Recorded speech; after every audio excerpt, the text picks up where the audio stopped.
골로새서 2장 1절로 7절 말씀까지 제가 봉독하겠습니다.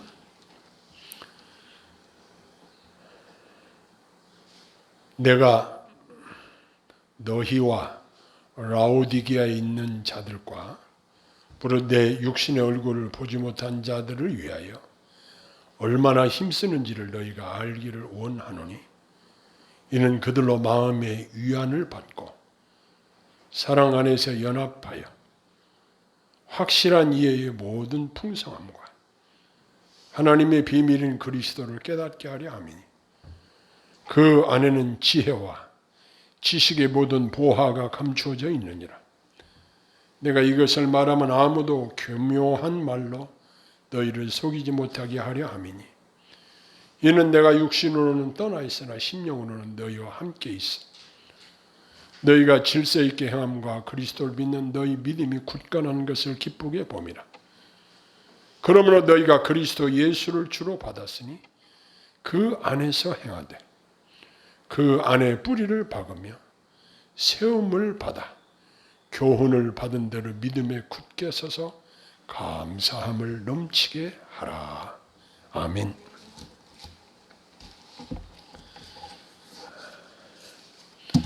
아까 우리 전도사님께서도 기도해 주셨는데 지금 교회에서 코로나 확진자들이 많이 대량으로 발생함으로 말미암아 우리 교회들에게 큰 악재가 되어지고 있습니다.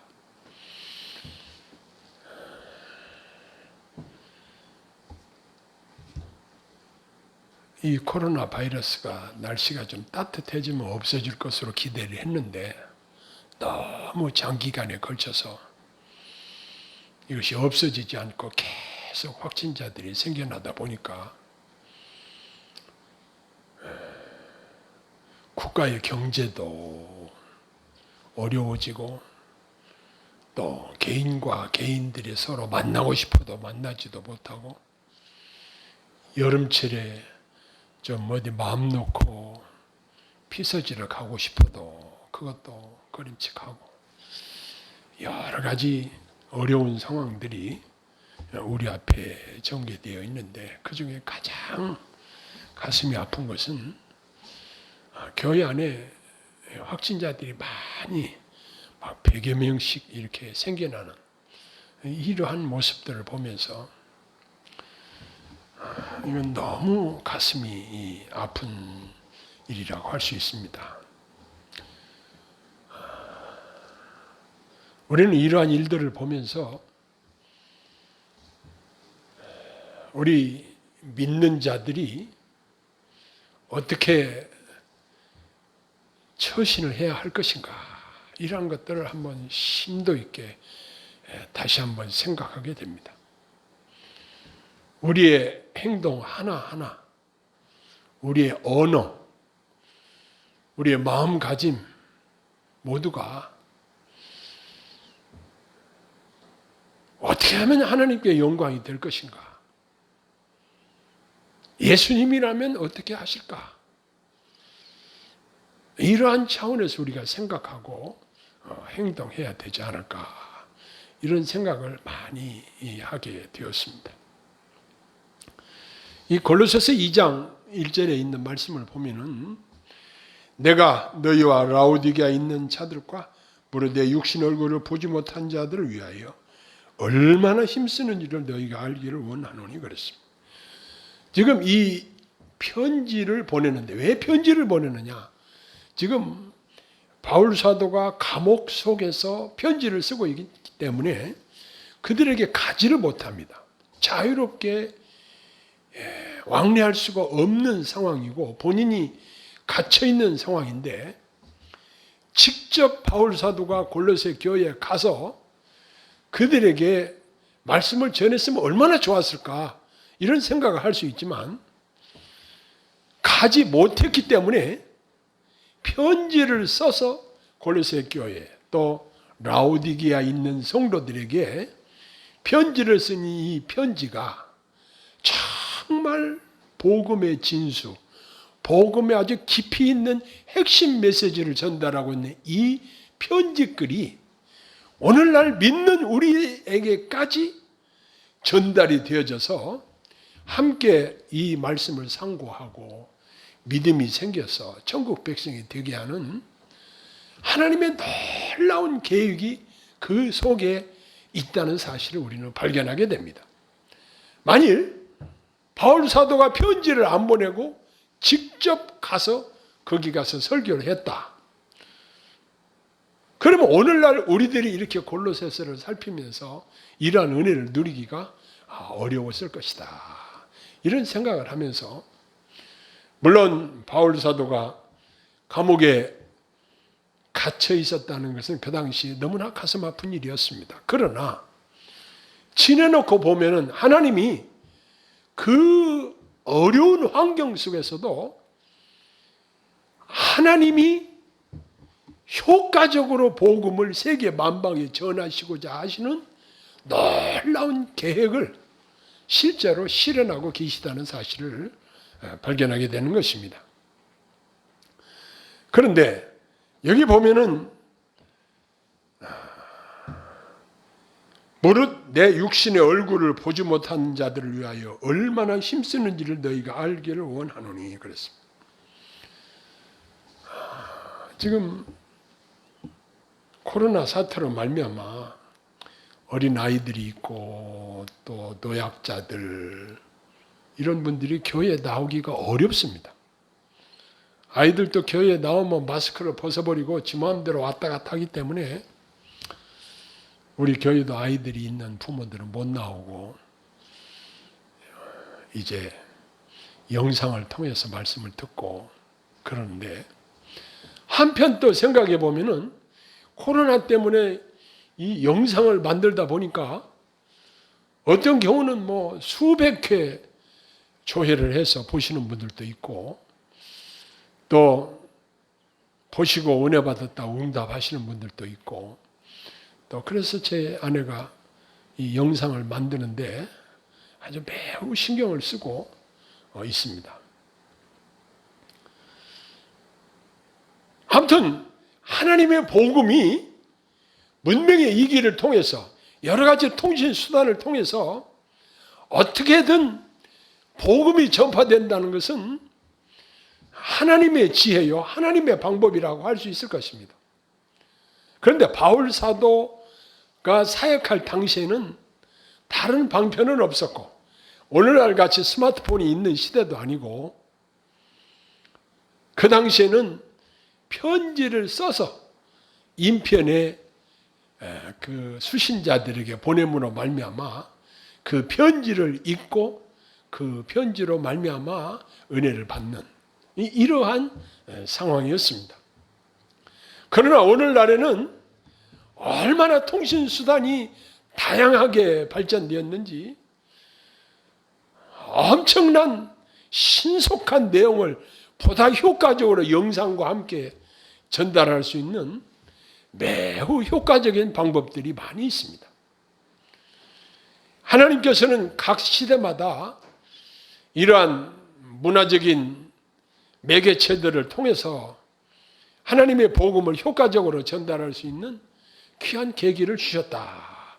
이런 것을 생각할 때에 뭐 교회에 출석하시는 분들이 많고 적은 것을 떠나서 하나님께서는 이런 방법으로 또 성도들에게 은혜를 베푸시는구나. 이것을 깨닫고 감사를 드리는 것입니다. 근데 여기 보면은 얼굴을 보지 못하는 자들 위하여 얼마나 힘쓰는지 너희가 알기를 원하노라 그랬습니다. 얼굴을 보지 못했지만 골로새 교인들이나 라우디게아에 있는 교인들의 얼굴을 기억하지도 못하고 보지도 못하지만 그러나 그들이 알아야 될 것은 바울 사도가 편지를 통해서라도 그들에게 복음의 핵심 진리를 전하고자 하는 그 마음을 알아주기를 원했다는 사실입니다.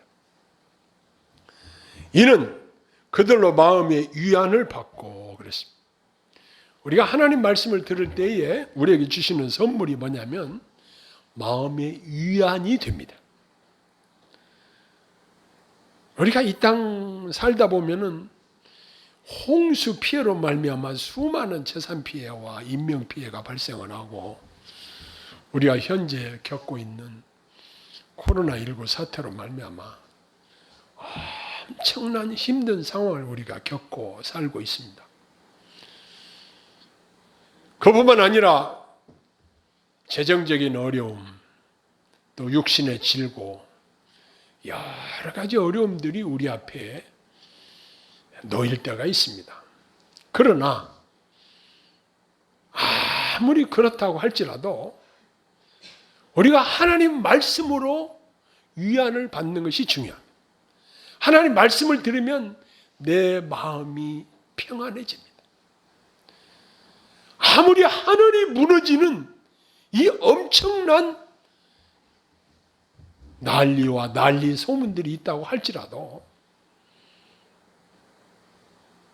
하나님께서 우리 마음에 참 평안을 주신다는 이 사실, 어디서부터 오는가? 하나님의 말씀을 들음으로 말미암아 거기서부터 마음에 평안을 주신다는 사실입니다. 요즘은 정신적인 질환들이 많아서 우울증에 시달리는 분들도 있고 여러 가지 정신질환자들이 많이 있는데, 하나님의 말씀을 통해서 우리가 위안을 받고 마음의 참 평안을 누리는 것은 아주 매우 중요한 부분이라고 생각을 합니다. 그 다음에 여기 보면은 사랑 안에서 연합하여 그랬습니다. 요즘 유튜브나 이런 데 보면은 국내에 아주 덕망이 있는 주의 종들을 좌파니 뭐 이렇게 해가지고 빨갱이니 이런 식으로 해서 매도하는 그러한 영상들이 많이 올라오는 것을 보게 됩니다. 그동안 한국 교회에 상당히 긍정적으로 좋은 영향을 주었던 인사들을 향해서 근거 없는 그러한 영상들을 올리고 함으로 말미암아 인신 공격에 가까운 이러한 내용들이 올라오는 것을 보면서 참으로 염려하지 않을 수 없는 이러한 일들이 벌어지고 있습니다. 그것이 불신자들을 위해서 일어나는 것이 아니라 믿는다는 사람들을 통해서 그런 일이 일어나고 있습니다. 물론 비방할 만한 일이 있으니까 비방을 하겠지, 이런 생각이 들 수도 있습니다. 그러나 서로 비판하고 물고 뜯고 하는 것은 우리 성도의 연합을 위해서 결코 바람직한 것이 아닙니다. 너는 좌파냐? 너는 우파냐? 너는 보수냐? 진보냐? 이런 식으로 편가르기를 하고 우리 그리스도인들이 우리의 시민권은 하늘에 있습니다. 민주당도 아니고 통합당도 아니고 우리는 천국 땅입니다. 우리는 하나님 앞에서 우리 그리스도인들이 그리스도의 사랑으로 연합되는 것이 중요하지, 내가 이 파냐 저 파냐 이거 결코 중요하지 않습니다. 하나님의 교회 안에도 진보를 지향하는 분들도 있고 보수를 지향하는 분들이 있습니다. 그거야 각자 자기 자유로 생각할 수 있습니다. 그런데 나와 같지 않다고 해서 연합하지 못하고 분리하고 비방하고 이렇게 한다고 한다면 성경이 우리에게 명령하는 성도가 서로 연합해야 된다는 이 사실에 대해서 역행하는 것이라고 할 수 있을 것입니다. 그뿐만 아니라 확실한 이해의 모든 풍성함과 하나님의 비밀인 그리스도를 깨닫게 하려 함이니 그랬습니다. 왜 그리스도를 하나님의 비밀이라고 그랬는가? 예수님께서 육신을 입고 유대 땅 베들레헴에 태어나셔서 육신으로 다니시면서 전국 복음을 전했는데 사람들은 예수님이 제2위성자 예수님, 바로 하나님이신 것을 알지 못했습니다. 아니 무슨 나사렛에서 선한 것이 나겠느냐? 제 아버지가 목수 아니야? 사람들은 무시했습니다. 예수님을 구주로 영접하기를 거절하고 오히려 잡아 십자가에 못 박아 죽여버리고 말았습니다. 왜냐? 그리스도가 바로 하나님의 아들이신 것을 그들이 알았다고 한다면 그렇게 하지 않았을 것입니다. 왜 몰랐을까요? 비밀로 그들에게 감추어져 있기 때문에 몰랐다는 사실입니다. 그러나 예수님을 직접 육안으로 보고도 예수님의 비밀을 알지 못한 자들이 있었던 반면에 오늘날 우리들은 예수님을 보지 못하고도 구주로 영접하고 그분을 믿고 그분을 나의 머리로 모시고 그분의 말씀에 순종하여 살 수 있다는 것이 얼마나 감사한 일인지 모릅니다. 그런데 여기 보면 예수님에 대한 설명이 나오는데 그 안에는 지혜와 지식의 모든 보화가 감추어져 있느니라 그랬습니다. 예수님 당시에 수많은 학자들, 머리 좋은 사람들이 예수님과 말 대결을 했지만 예수님을 당해낼 수가 없었습니다. 소년 시절에 성전에 가서 율법 학자들과 이야기를 할 때도 예수님은 그들과 논쟁에서 달리지 않았습니다. 그들에게 뒤떨어지지 않았습니다. 그런데 예수님 안에는 지혜와 지식의 모든 보화가 감추어져 있다 그랬습니다.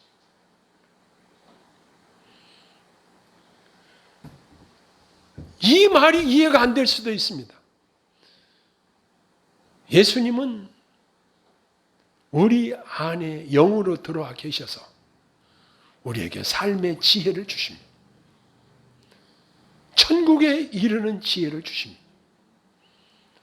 하나님 은혜 안에 살 수 있는 지혜를 주십니다. 이 세상의 초등학문인 세상 지식이 아닌 하나님 나라의 신령한 지식을 우리가 듣고 배우고 깨달아 알게 하시고 내 것으로 받아들일 수 있도록 도와주십니다. 그뿐만 아니라 그분을 섬기고 믿고 따르는 자들의 삶도 하나님이 친히 책임져 주신다는 사실입니다. 우리가 먹고 입고 사는 모든 의식주 생활도 내 힘으로 사는 것 같지만 결국은 하나님의 공급하심으로 사는 것입니다. 그리스도 안에서 하나님이 우리에게 공급해 주시는 것으로 사는 것이지 내 지혜로 내 노력으로 산다? 어떤 사람은 열심히 노력을 하는데도 정말 너무너무 궁핍하게 사시는 분들이 있습니다. 그런데 그리스도 안에서 여기 기록된 대로 모든 보화가 감추어져 있다고 그랬습니다. 이건 참으로 놀라운 비밀입니다. 우리가 예수님을 잘 믿고 섬기는 자들에게 하나님께서는 그들의 필요를 채우신다는 이 믿음이 필요한 것입니다. 예수님께서 제자들에게 말씀하시기를 주기도문을 가르쳐 주시면서 날마다 우리에게 일용할 양식을 주옵시고 그랬습니다. 우리가 주님을 위해서 주님의 뜻대로 살고자 하는 자들을 주님이 그들의 삶의 경제 문제까지도 책임을 지신다는 사실입니다. 요즘 저에게 경제적으로 물질을 보내주시는 분이 있습니다. 우리 친척인데 새로운 사업을 이렇게 하면서 그 문제가 있을 때마다 늘 연락을 주고 기도 부탁을 하고 있습니다. 그런데 저는 이런 생각을 했습니다. 빌립보서 4장 19절의 말씀대로 나의 하나님이 그리스도 안에서 그 풍성한 대로 모든 쓸 것을 채우시리라는 그 말씀이 이제 이분이 주의 종인 나에 대해서 관심을 가지고 내게 상담을 하고 내게 기도 부탁을 하고 이러한 것들, 이게 주님을 의지하고 있구나. 그래도 이 기업에 소망이 있구나. 이런 생각을 하게 되었습니다. 아무리 옆에서 많은 기업들이 쓰러진다고 할지라도 주님이 붙드시는 기업은 승승장구할 줄로 믿습니다. 희한한 일이에요. 남들 보기에는 정말 별거 아닌 것 같지만 그러나 하나님의 공급하심은 우리 사람이 주는 것과 같지 않습니다. 우리 주님이 우리에게 공급하시는 표현이 너무나 아주 실감난 표현을 하는데 누르고 흔들어 넘치도록 안겨주리라. 이런 표현을 사용하고 계십니다. 이건 아낌없이 풍성히 우리에게 주신다는 말씀입니다. 제가 교회 개척을 시작하고 그동안 많은 사람들이 저를 바라보면서 얼마나 어렵게 살까 저에 대한 걱정을 하시는 분들도 있었던 것 같습니다. 그러나 내면적으로 제 삶은 어렵지 않았습니다. 여러분들이 정말 후한 연보를 하나님께 영광을 돌린 이유도 있고 무엇보다도 하나님이 풍성하게 쓸 것을 공급해 주셨다라고 하나님 앞에 우리 성도들 앞에 감사를 표현하는 것입니다. 이것이 다 주님께로 말미암은 것입니다. 이것은 비밀입니다. 경험한 사람만이 알 수 있는 비밀입니다. 그래서 그 안에는 지혜와 지식과 모든 보화가 감추어져 있느니라 그랬습니다. 내가 이것을 말하면 아무도 교묘한 말로 너희를 속이지 못하게 하려 함이니 그랬습니다. 요즘 이단뿐만 아니라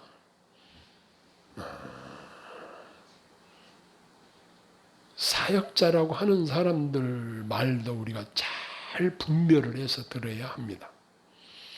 자기를 자랑하고 자기를 포장하고 자기가 신령한 것 같이 말하는 사람들은 일단 조심해서 잘 분별해야 합니다. 어떤 사람은 나는 기도를 많이 한다는 것을 애써서 사람들에게 어필하려고 나타내려고 하는 사람들이 있습니다. 여러분 한번 생각해 보십시오. 우리가 숨을 많이 쉰다고 자랑할 거 있습니까? 나 숨을 하루에 10시간 쉬었어. 이렇게 자랑합니까?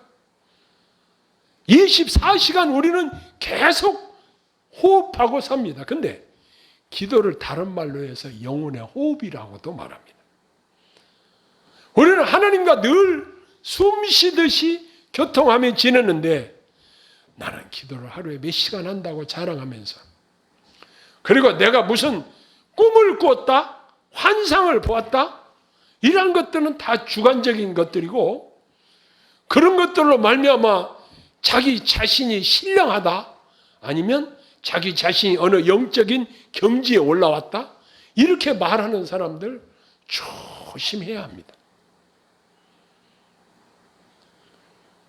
우리는 미혹하고 유혹하는 자들이 많다는 것을 예수님 당시에도 그랬고 바울 사도 시대도 그랬고 오늘날 이 시대도 이단들뿐만 아니라 기성교회를 표방하고 있는 교회 사역자들 중에도 다수가 자기의 욕심을 채우기 위한 여러 가지 방법들이 혈안이 되어 있는데, 그런데 희한하게 가짜와 진짜를 어떻게 구별할 수 있는가? 전문가가 아니고서는 진품과 짝퉁을 구별하기가 어렵습니다. 제가 진품을 구별하는 사람들을 보니까 자크 하나, 마크 하나, 뭐 바느질 이런 것들 딱 보면 이것은 짝퉁이고 이것은 진품이고 금방 그 사람들은 분별을 해서 알아맞히더라고요. 우리는 하나님이 아니기 때문에 저 사람이 진짜인지 가짜인지 분별하기 어렵습니다. 그러나 그 내면을 분별을 해보면 자기의 유익을 구할 목적으로 말하는 것이 보이면 그것은 일단 우리가 잘 분별해야 한다는 사실을 깨닫게 됩니다. 자기 욕심대로 행하는 사람들은 참으로 조심해야 됩니다. 지금 사도 바울은 여기서 뭘 말하고 있느냐? 여기 6절과 7절을 보면 그러므로 너희가 그리스도 예수를 주로 받았으니 그 안에서 행하되 그렇습니다. 지금 그의 관심은 온통 예수님께 집중하고 있습니다. 지금 이 말씀을 받는 자들 어떤 자들이냐? 예수 그리스도를 주님으로 영접한 자들에게 주시는 말씀입니다. 아무나 이 말씀을 이해하기는 어려운 말씀입니다. 먼저 예수 그리스도를 주로 영접한 자들은 그 안에서 행해야 된다 이 말입니다. 야고보 사도의 글을 보면은 행함이 없는 믿음은 죽은 믿음이라 이런 이야기를 했습니다. 행함으로 너희 믿음을 보이라고 말씀했습니다. 이처럼 우리 성도들의 행함은 우리 믿음과 함께 같이 가는 것이라는 사실을 우리에게 깨우쳐주고 있습니다. 그 다음에 예수님 안에 뿌리를 박아야 된다 그랬습니다. 우리가 작물을 재배할 때 보면은 이제 어느 땅에 뿌리를 박느냐에 따라서 잘 자랄 수도 있고 못 자랄 수도 있습니다. 옥토에 뿌리를 박으면 잘 자라게 됩니다. 그러나 예수님께 뿌리를 박지 않고 세상에 뿌리를 박으면 이것은 우리의 영적인 유익이 없다는 것을 알아야 됩니다. 지금 사도 바울의 관심은 온통 예수님께 집중되어 있습니다. 그래서 예수님께 뿌리를 박으며 세움을 받아 그랬습니다. 예수님께 세움을 받아야 되고 그 다음에 교훈을 받은 대로 믿음에 굳게 서라고 말하고 있습니다. 우리가 늘 하나님 말씀을 듣는데 그 교훈의 말씀을 받은 대로 굳게 서서 우리가 믿음에 굳게 서는 것은 매우 중요합니다. 왜냐하면 우리의 믿음을 송두리째 흔들어 보려고 하는 자들이 많기 때문에 믿음에 굳게 서는 것은 매우 중요합니다. 그뿐만 아니라 감사함을 넘치게 하라 이렇게 말씀하십니다. 사랑하는 성도 여러분, 여러분들 삶에 감사할 조건들을 한번 찾아보십시오. 그리고 구체적으로 하나님께 매 순간순간 감사를 표현해 보십시오.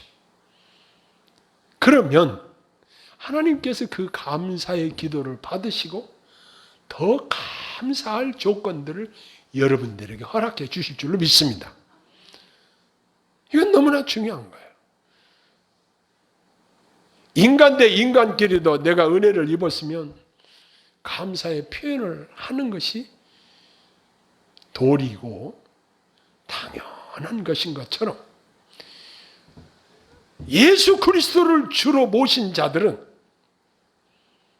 여기 기록된 대로 감사함을 넘치게 하라 그랬습니다. 그냥 감사하라가 아니고 넘치게 하라. 풍성하게 하라. 자주 하라. 우리가 하나님의 은혜에 감사하는 것은 감사할 이러한 여러 가지 여건들을 친히 찾아서 하나님께 말로, 마음으로 감사를 표현하는 것이 중요합니다. 어떤 경우는 찬양으로 감사를 표현할 수도 있습니다. 제가 여기 한의원 옆구리가 좀 결려서 침을 맞으러 갔었는데 그 원장한테 제가 이야기를 했어요. 원장님은 항상 입술에서 찬송이 떠나지 않는 것이 제가 보기에 참 좋습니다. 그러면서 하나님을 찬송하는 것이 황소를 드림보다 하나님을 기쁘시게 하는 것이라고 이렇게 있다고. 그 말씀이 어디에 있습니까?